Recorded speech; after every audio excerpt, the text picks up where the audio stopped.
Right, so following on from that last tutorial about removing the background, I'm going to go into the next sort of part of my process, which is using gradient maps over comic book flats to create multiple uh, variations in how the mood of the drawing. So first step is, like before, I use Command Alt 2 to select the luminance, invert that, make a new layer, press D to make the colours black, and press Alt and Delete to fill that layer. I'll call line work. So that's just made a version of the line work that is peeled off from the background. And the next part of the process is I duplicate the background and I go to filter, I go to image adjustments and then threshold. What this is going to do is make it either just black and white, so there won't be any grey tones in this image. I'm going to pull that up quite high because I want it to sort of almost bloat out, so it doesn't, so the lines are touching and there isn't as many gaps. So although that looks a bit like a bad photocopy, this is kind of what I want. Click OK, and I've got a filter, Peltmade multi-fill. This is the settings I use there. I think that's pretty much the defaults really. So click OK, and that's going to fill all the areas where there isn't a gap with random colours. I got this filter years ago, and I just quite liked these colours, and so I started to use them for fill-ins of my graffiti pieces, because it could kind of create these random colour schemes, and I would use different methods of like changing the hue and the saturation to change them. But I found that using gradient maps is it's a bit more quicker and you have a bit more control over it.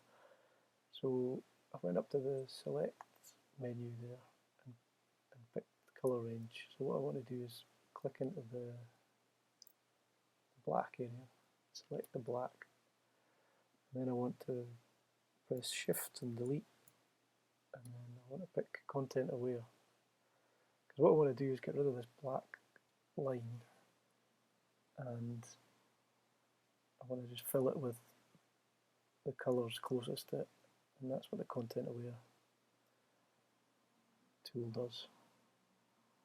So because we did the threshold earlier, it is just solid black, there's no grey. And what it should do is it creates a sort of soft blend. The paid version of the plugin actually creates much cleaner lines on the edges.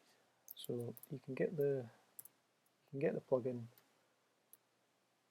at Peltmade, and it's £45, but there is a demo version that there is which I use, and it just doesn't have the flatten version. So that's kind of a workaround that I use using the Content Aware fill. You can also get there's an online version that is made by a different company. It's free, and so you can do the same thing, upload your file and then flatten it.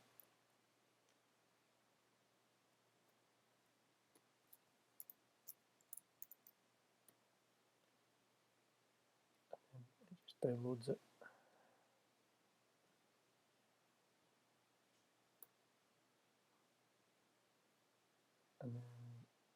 creates a sort of slightly more pastel-y version of it, which I quite like. But you can just do the same thing again, select the colour range, click those black areas, shift delete, content aware fill, gets rid of them, use magic wand, content aware fill.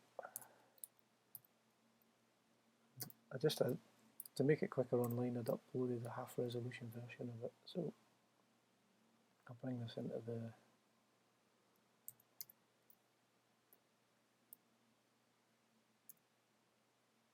document at the right size. So yeah, so that's where the line work switch back on, and I'm going to fill the line work with a dark brown.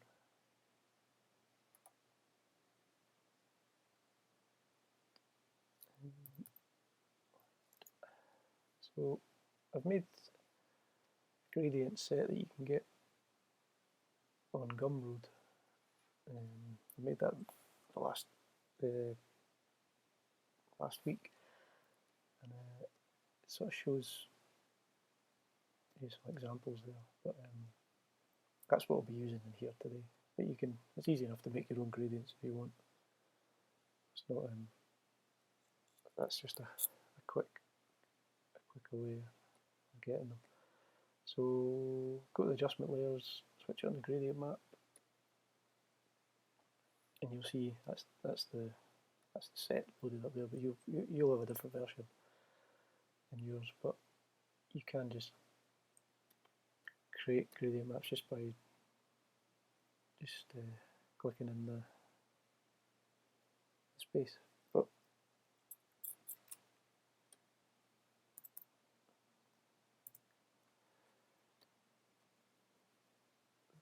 the good thing about the gradient maps is that you can click through and you'll see that it's drastically sort of changing the mood of the picture quite quickly. So it could be, looks like a sunny daytime scene. And as you go through, it could look like a warm, sunny. There's different types of gradient maps. Like these ones, it's called solid ones, the top ones. And then you get these noise ones that are just way more complex. So I've put both in the pack. So I quite like that one. It's kind of like a nighttime neon one. So I'm going to use that. I'll quickly show you what the last set of gradients are. I put these in for kind of making the glows on the. I'm just going to fill that layer black, and I'm going to make that layer. I'm going to make that gradient map only affect this layer. So I'm going to set that to screen. So it doesn't look like anything's there. So I'm going to use my airbrush and use the white brush, and then I'm going to start drawing. And you can start to see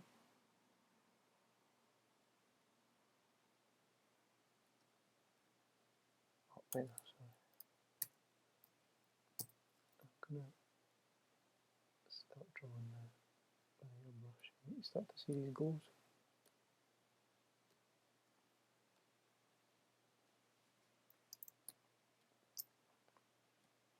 So that gradient map's only affecting this one layer because it's kind of nested. So you could create some sort of lighting effects,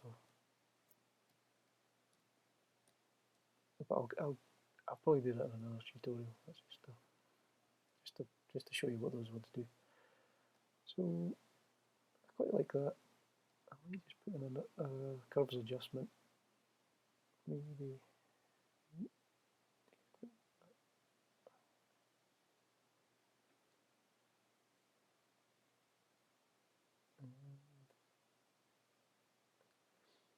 So you've just got like lots of different little colours going on. You could also make a new gradient map again and even just use your brush.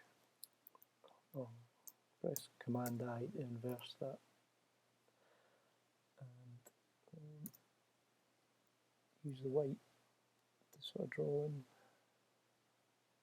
Let's say like you just wanted to make the character stand out. You could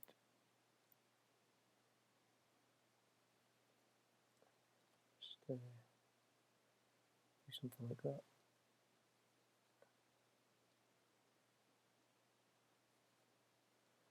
Or even sort of painting parts of the design or something, but yeah, quite like that. But obviously this is a bit, the mask is a bit brutal at the moment.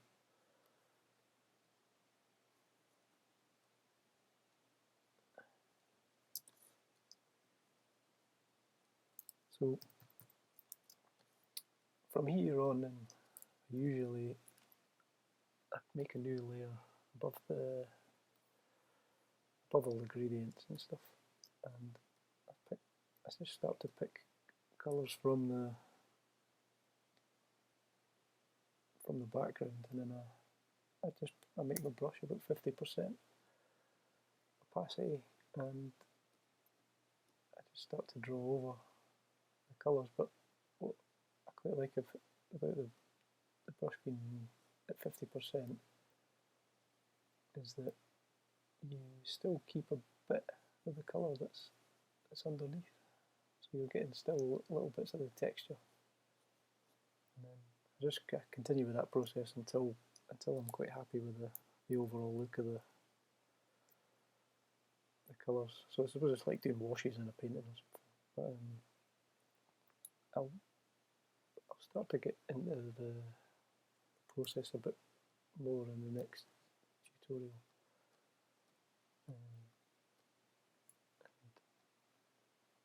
So just flick doing the sky, you could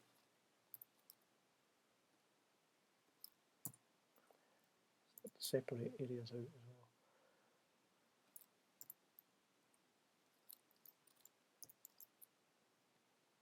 But yeah, I hope this made sense and would be reasonably helpful with folk who wanted to try out that method. I've never really seen anyone use it, so hopefully it would be handy to you.